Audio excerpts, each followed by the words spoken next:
திருப்பதி தேவஸ்தானத்துக்கு ஸ்ரீவாரி பிரம்மோற்சவத்தை முன்னிட்டு பூக்கள் கோத்து அலங்காரத்துக்காசம் திருப்பதியில் மாட வீதி, கொடிமரம், உள்பிரகாரங்கள் அலங்கரிக்க சின்ன சேலத்திலிருந்து கிட்டத்தட்ட 6 டன்கள் பூக்கள் மதிப்புள்ள நித்திய ஸ்ரீ வரதராஜ திருப்பதி கல்யாண ஸ்ரீமன் நாராயண நித்திய புஷ்ப கைங்கரியம் ட்ரஸ்டோட சின்ன சேலம் இணைஞ்சி நாங்கள் இந்த கைங்கரியத்தை எங்கள் ஊரில் 4வது வருஷமாக செஞ்சுக்கிட்டு இருக்கோம். ஒவ்வொரு வருஷமும் இருக்க சிறப்பாக நடந்துக்கிட்டு இருக்கு. தென்னம்பாளை, ரோஜாப்பூ, மல்லி, அரளி, மேரிகோல்டு இது மாதிரி பல வாசனை உள்ள மலர்கள் இங்கிருந்து நாங்கள் அனுப்பிக்கிட்டு இருக்கோம். தென்னம்பாளை, வாழைக்கொருது, வாழை மரம் எல்லாத்தையும் அனுப்பி அலங்காரத்துக்கு பயன்படுத்திக்கிட்டு இருக்கோம். இது எல்லாமே திருப்பதியை அலங்கரிக்குது நவராத்திரி உற்சவத்துக்கு. ஒவ்வொரு வருஷமும் இங்கே சுற்று எல்லா டிஸ்ட்ரிக்ட்லேருந்து வந்து மக்கள் எங்களுக்கு பெருமளவில் ஆதரவு கொடுத்துட்ருக்காங்க.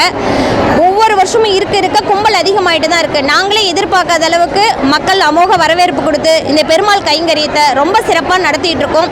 இது 4வது வருஷமாக எங்கள் ஊரில் இந்த கைங்கரியம் நடந்துகிட்டு இருக்கு. ஆதரவு கொடுத்த பக்த நண்பர்கள் அனைவருக்கும் மனமார்ந்த நன்றிகளை தெரிவித்துக் கொள்கிறோம்.